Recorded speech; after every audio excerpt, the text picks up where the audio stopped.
Hello everyone, this is professor Ganesh and welcome to die academy. And आज हम cover करने वाले हैं मोस्ट ऑफ दी सर्विंग के एमसीक्यूज जो आपको आने वाले यूनिवर्सिटी एग्जाम और एनी कॉम्पिटिटिव एग्जाम में इंपॉर्टेंट रहेंगे। सो स्टार्ट करते हैं। हमारा फर्स्ट क्वेश्चन है, which branch of the serving is used to find the elevation of given point with respect to given datum? So datum is nothing but the known point having the REL, और जो आपको elevation जो रहेगा वो known रहेगा। सो known point के respect में अगर हम किसी भी पॉइंट का एलिवेशन फाइंड आउट करते हैं तो उस प्रोसीजर को बोला जाता है लेवलिंग। देयरफॉर हमारा option number A levelling is the correct answer होगा।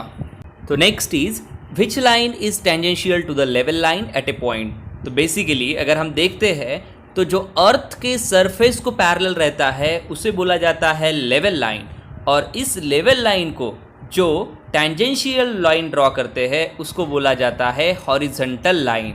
देन वर्टिकल लाइन भी आपको याद रखना है, वर्टिकल लाइन रहेंगी perpendicular to the level surface. So हमारा आंसर होगा horizontal line. Then next, which process of leveling in which the elevation of point are computed from the vertical angle and horizontal distance measured in the field. So basically इसमें जो trigonometric levelling होती है उसी में हम angle और horizontal distance जो है वो मेजर कर सकते हैं। Therefore the option B trigonometric levelling is the correct answer. Then next is the line of sight is also called as. So basically line of sight को ही हम लाइन ऑफ कॉलिमिनेशन बोलते हैं। लाइन ऑफ कॉलिमिनेशन मतलब क्या?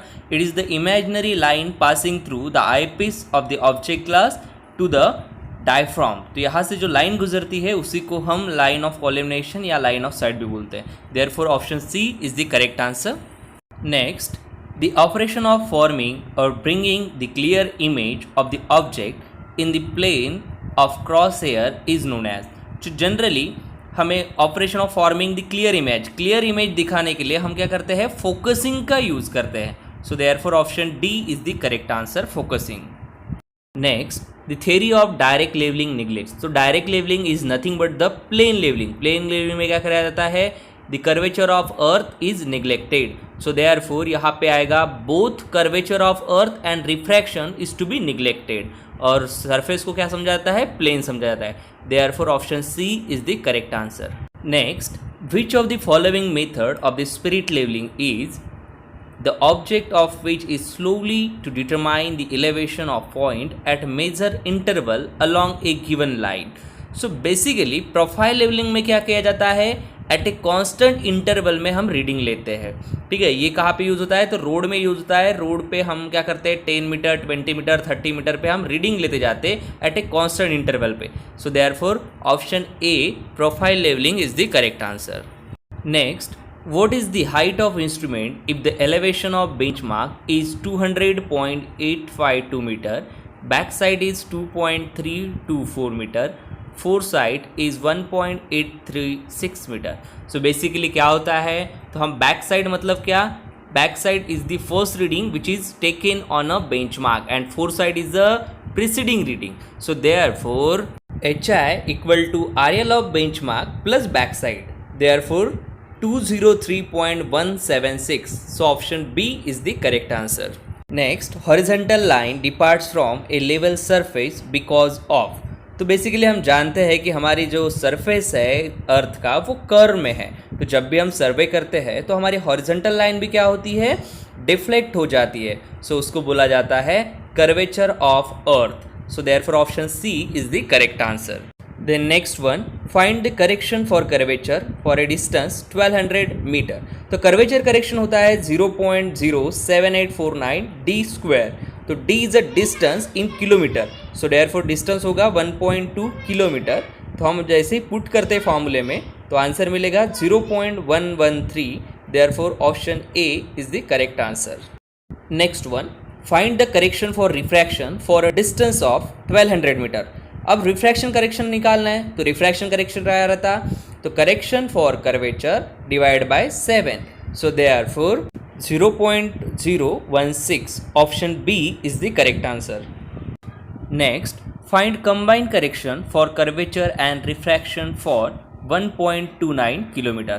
तो combined correction होता है C C equal to 0.06728 D square, where D equal to 1.29 kilometre, therefore 0.112 option A is the correct answer.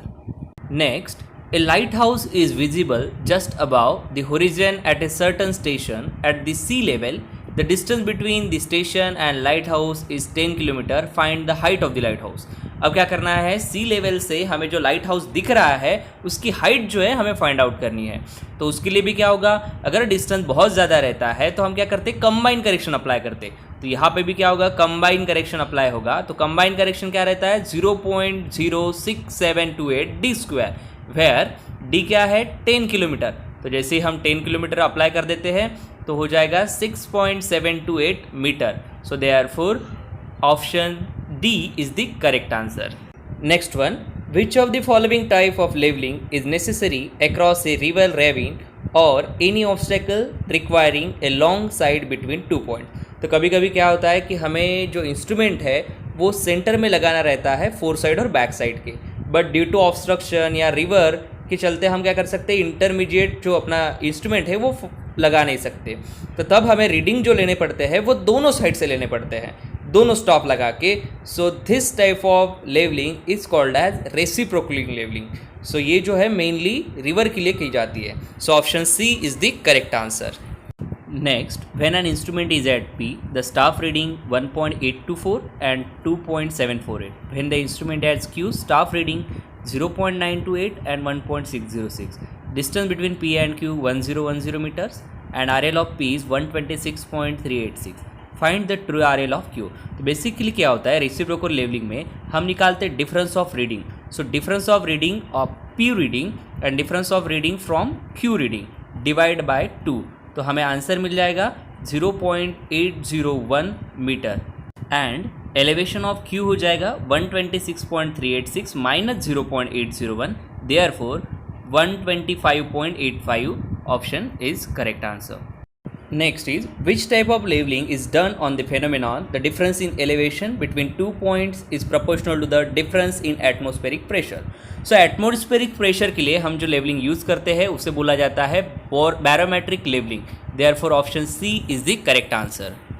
Then next one, which process of leveling in which the elevation of points are computed from the vertical angle and horizontal distance measured in the field.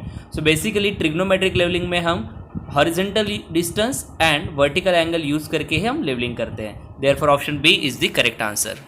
Then next, while doing the construction work, which among the following is more suitable method? So basically leveling के लिए rise and fall method and HI method use करते हैं हम। तो उसमें से HI method जो होता है, height of instrument method, ये जो होता है मोस्ट एक्यूरेट होती है, therefore C option is the correct answer. Next one, which of the following indicate the formula for arithmetical check. So basically HI method के लिए क्या रहता है, sum of back side minus sum of fore side equal to last RL minus first RL, therefore option A is the correct answer for arithmetical check.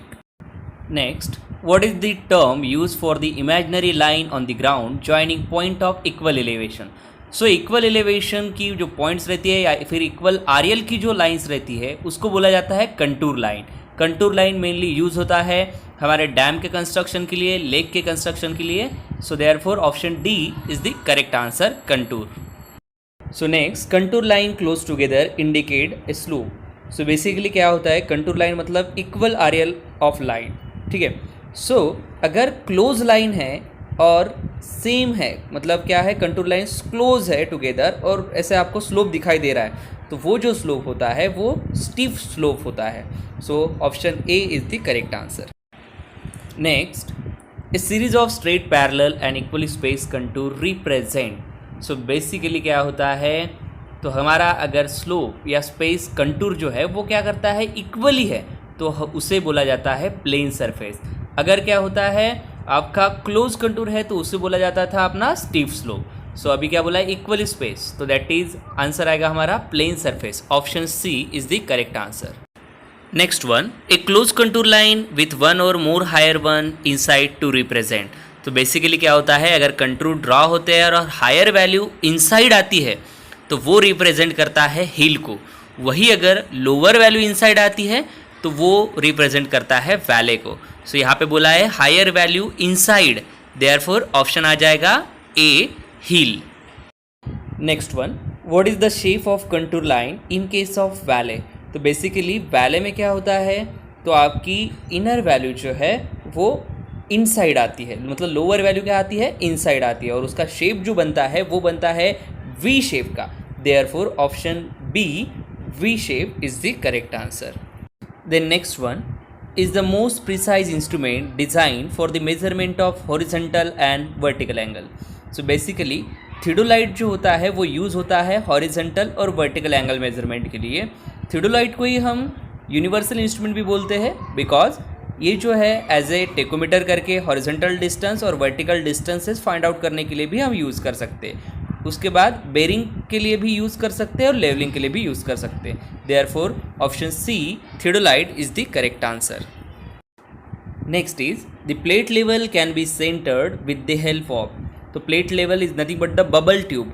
सो जो आपका bubble रहता है जो आपको लेवलिंग के लिए यूज़ किया जाता है इंस्ट्रूमेंट के लिए, तो वो जो सेंटर्ड है वो किसकी हेल्प से हम करते हैं। तो बेसिकली जो लेवलिंग होती है वो होती है आपके फुट स्क्रू के हेल्प से। So therefore option B foot screw is the correct answer. Next one is in order to measure the magnetic bearing of a line the theodolite should be provided with.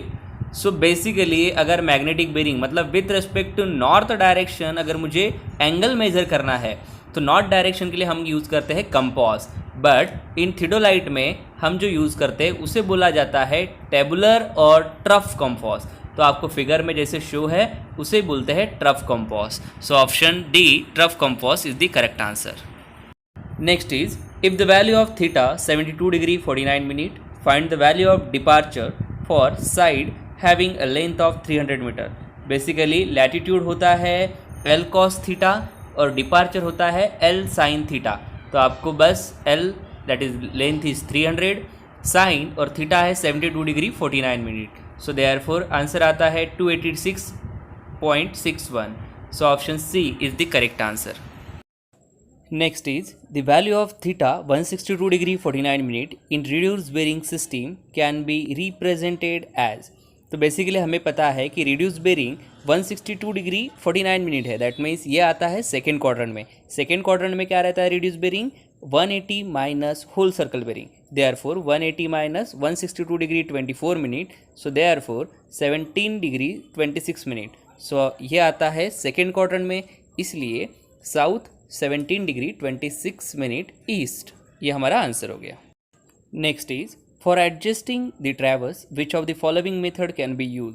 So basically closing error और adjustment के लिए हम Bowditch rule use करते हैं। Therefore option D Bowditch rule is the correct answer. Then next alidade is use for. So basically alidade use होता है हम sighting के लिए। सो प्लेन टेबल का ये इंस्ट्रूमेंट है अलाइडेड, जो आपको साइटिंग और जो बाइसेक्ट करने के लिए आप जो है यूज़ करते हैं। So therefore option A sighting is the correct answer. Then next orientation of table involve which among the following. So basically orientation जो है वो क्यों किया जाता है, तो orientation that means keeping the table with respect to the previous station. तो पहले जिस स्टेशन पे जिस तरह से इंस्ट्रूमेंट रखा गया था सेम टू सेम हमारा सेकंड स्टेशन में भी आना चाहिए। तो बेसिकली ओरिएंटेशन के लिए हम बैक साइटिंग यूज़ करते हैं। Therefore option 3 is the correct answer. Next one which of the following method can be useful in having an enlarge output. तो बेसिकली लार्ज डिटेलिंग के लिए हम जो यूज़ करते हैं वो रेडिएशन मेथड यूज़ करते हैं। रेडिएशन में क्या करते हैं, सो बेसिकली पॉइंट से हम बाइसेक्ट करके रेज ड्रॉ करते फ्रॉम दी, जो भी हमारे ऑब्जेक्ट में लोकेट करना है वहाँ तक हम क्या करते हैं रेज ड्रॉ करते हैं। So this process is called as radiation. So option D is the correct answer, radiation. Next is which of the following method is more suitable in case of locating inaccessible point. So inaccessible point मतलब क्या, जैसे कि सर्वे करते समय हमें detail लेना है, ठीक है, बियॉन्ड द रिवर, और बीच में क्या आ गई, रिवर आ गई, इनएक्सेसिबल नहीं है। सो देयरफॉर उस पॉइंट पे हम जो मेथड यूज़ करते हैं उसे बोला जाता है इंटरसेक्शन मेथड, जो कि फिगर में आपको शो की गई है। Therefore option D intersection is the correct answer. Next is which among the following is not a method of plane table surveying. So basically plane table की 3 मेथड है, radiation, intersection और रीसेक्शन। सो इसमें से ऑप्शन बी जो है trisection, ये plane table की method नहीं है, therefore option B trisection is correct answer. Then next one, in a magnetic area, which type of serving can be employed? So basically traverse serving, compost serving और theodolite serving। ये जो method है ये हम magnetic area में use नहीं कर सकते, बिकॉज इसमें जो मैग्नेटिक नीडल होती है वो क्या करेगी, आपके नीडल को अट्रैक्ट करेगी और आपको वहाँ पे लोकल अट्रैक्शन आएगा और जो आपके रीडिंग्स है वो गलत आएंगे। सो इस एरिया में जो प्लेन टेबल सर्विंग है वो मोस्ट सुटेबल है, therefore option D plane table surveying is the correct answer.